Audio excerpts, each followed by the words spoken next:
tide is high, but I'm holding on. I'm gonna be your number one. I'm not the kind of girl. Hello and welcome back to 16 Days of Strumming. Thank you so much for joining me today. My name is Katie. If you're new here, hi, welcome. Thank you so much for joining me. Today I'm going to be teaching you two reggae strumming patterns. Let's define what a reggae beat is. In a nutshell, it emphasizes the offbeat or the and this is in contrast to other songs or most songs because they focus on the downbeat. So if I were going to strum just 1 and 2 and 3 and 4 and 1 and 2 and 3 and add a different strumming pattern,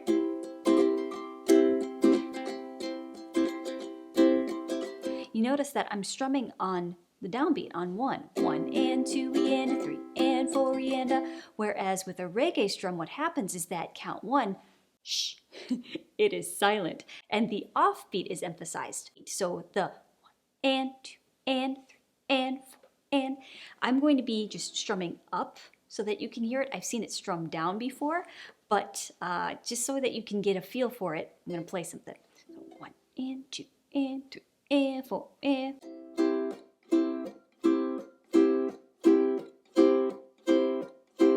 and 2 and 3 and 4 and 2 and 3. So do you hear that? The downbeat is shh. It's silent. There's a little rest there.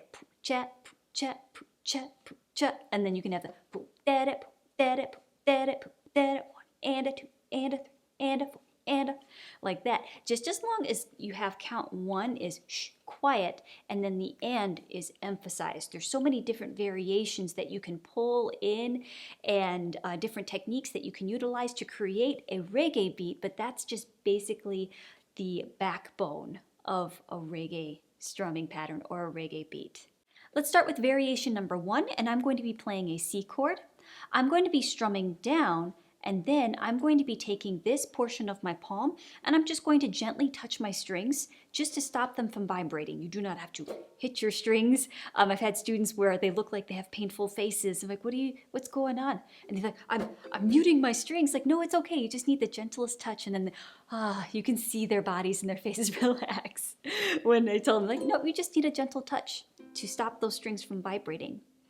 But on count 1, we're going to touch the strings just to mute them, just to kind of get this every other feel. And then we'll strum down on the and. So it would be 1 and 2 and 3 and 4 and 1 and 2 and 3 and 4 and. Now if you're used to strumming on the and, up with an upstroke, that's totally fine. You can use this technique as well. 1 and 2 and 3 and 4 and 1 and 2 and 3 and 4 and like that. So you could do it either way. I don't think there's really a right or wrong way to do it, just as long as you can keep track of the counts that you're playing or where you are in the music, I think you should be fine. Now, if you want something a little bit more percussive and you're used to chucking, what you could do is that you could chuck down on count 1 and then strum up on the and. So if you've done a chuck before, you could chuck down and then strum up either with your index finger or a combination of your index finger and your nail or with your thumb. So I have chuck, up, chuck, up, chuck, up, boom, up, up,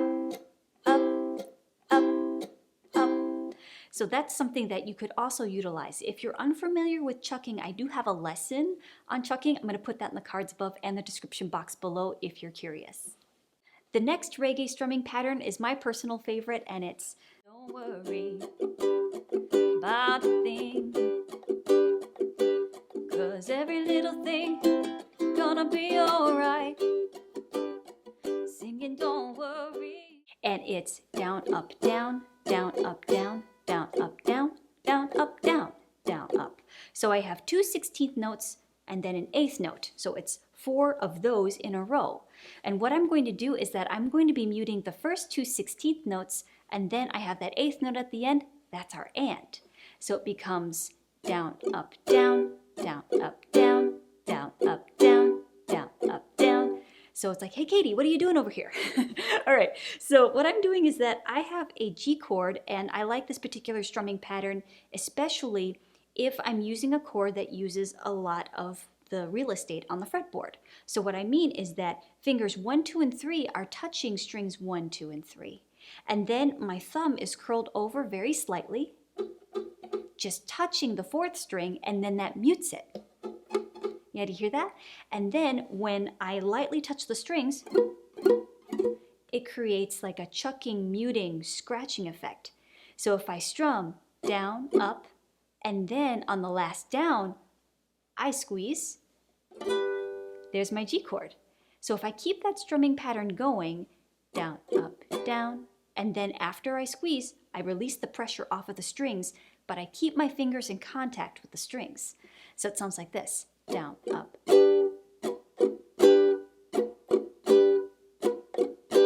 And then you notice, like I mentioned before, I released the pressure off of the strings right away to create like a staccato, a very sharp, abrupt end to the sound. So I have down, up, up, down, up, up, down, up, up, down, up, up, down, up, up, down, up, up, down, up, up.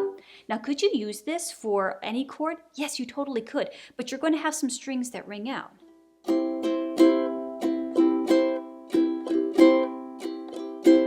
Yeah, okay, so but what do you do with that? Ooh, let me show you. What you're going to do is that you're going to utilize these other fingers, ye old fingers, and you're going to be touching those strings on those mutes. So we have,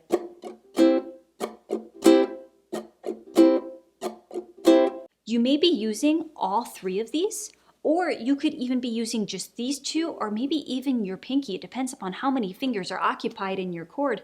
It really does. But what it does is that instead of just having to think of all bar chords or make sure that all of your fingers are covered this way, you could mute with another finger that is not occupied, okay? But it does involve some coordination. So for example, if I have my C chord, the first down, up has to be muted, so these have to be covered.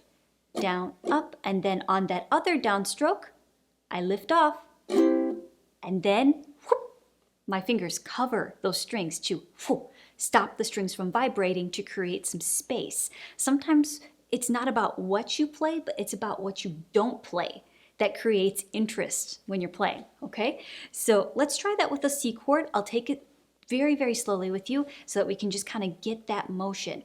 Again, it may take some coordination, but just stick with it, keep at it, practice it, and over time you'll notice like, hey, it's working, all right? You can do this. So let's do this together. I'm going to start with a C chord, but instead of here, I'm going to take finger number 1 and place it on the 3rd fret. And I'm going to be using these 3 fingers to cover my strings. Please note that most of my weight of my uke is right here wedged between my body. So it's body to body, so I don't feel like my uke neck is going to fall if these fingers are lifting off, okay? Or the rest of the weight is right here on my thigh. So we're going to strum first, down, up, and then on this downstroke, we lift our fingers, and then we cover them right away after we hear that nice chord ring out.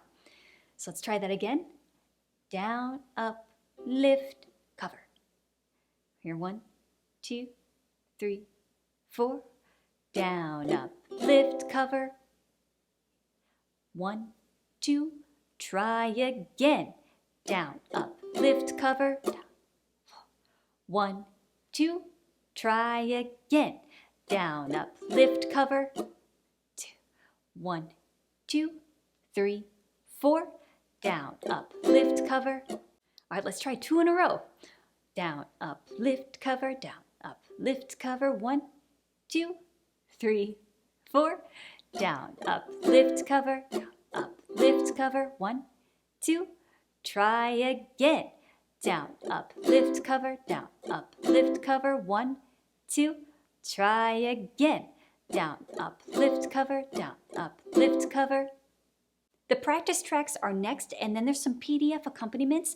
Those can be found on my Patreon page. And so if you want to print these off and then choose a different tempo than what we have here on YouTube for the practice tracks, you can go ahead and do that and practice that on your own. Or if you want to, I made a video on how to slow down or speed up any YouTube video. I'm going to put that in the cards above and the description box below, so that if you wanted to speed this up a little bit, you can, or you can slow it down. Just challenge yourself at whatever pace is best for you. For this next exercise, you can either chuck down or mute count 1 and then strum up on the off beat. So it could sound like this: 1 and 2 and 3 and 4 and, or chuck up. I'm going to be utilizing the chucking technique in the play along so that you can really hear down the downbeat. Count 1, 2, 3, and 4, and then the ands, you can hear the chords. This exercise is at 120 BPM, but really we're at 60, but I doubled it so you can hear the eighth notes. 2, 3, 1 and 2 and 3 and 4 and 1 and 2 and 3 and C chord. 1 and 2 and 3 and 4 and 1 and 2 and 3. G7.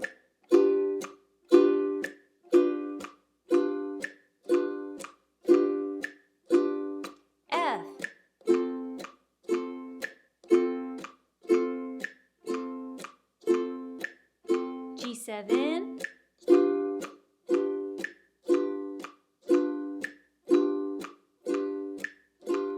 C,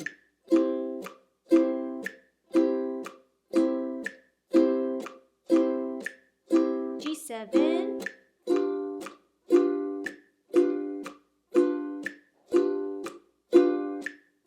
F,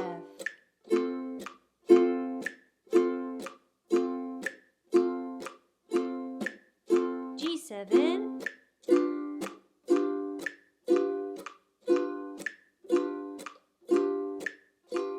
C chord,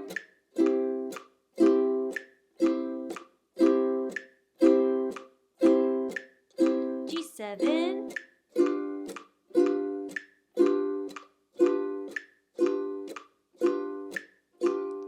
F,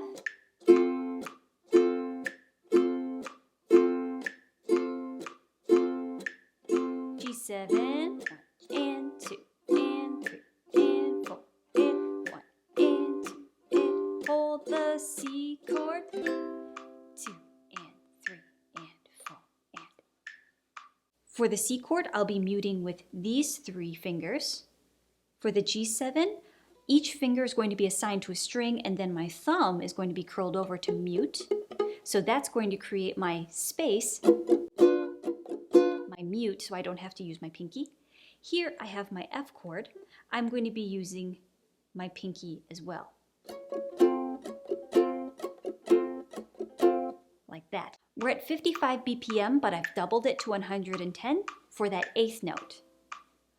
1 and 2 and C chord, here we go. 1 E and 2 E and 3 E and 4 E and 1 E and 2 E and 3 E and G7.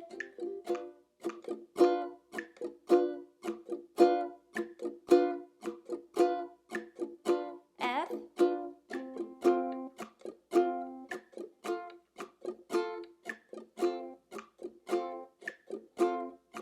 G7,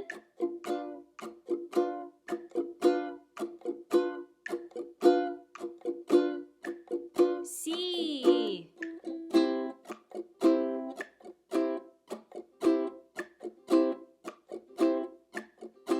G7,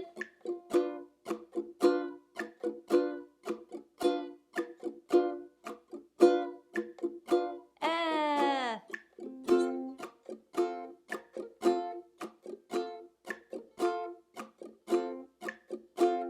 G7,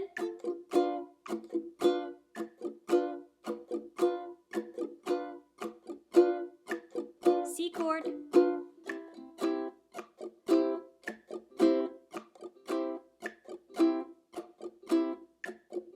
G7,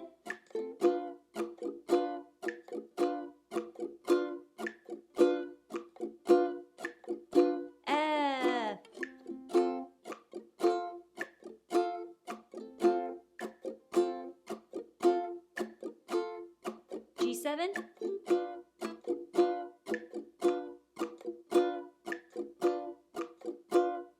C chord, hold, 2, 3, 4. If you want more practice tracks, those can be found on my Patreon page. And if this is your first time joining me and you're just new to this series, hey, why don't you start at the very beginning? And hey, you may even find yourself a stronger strummer at the very end of it. So I hope you have a wonderful day, and thank you so much. I will see you in the next one. Bye.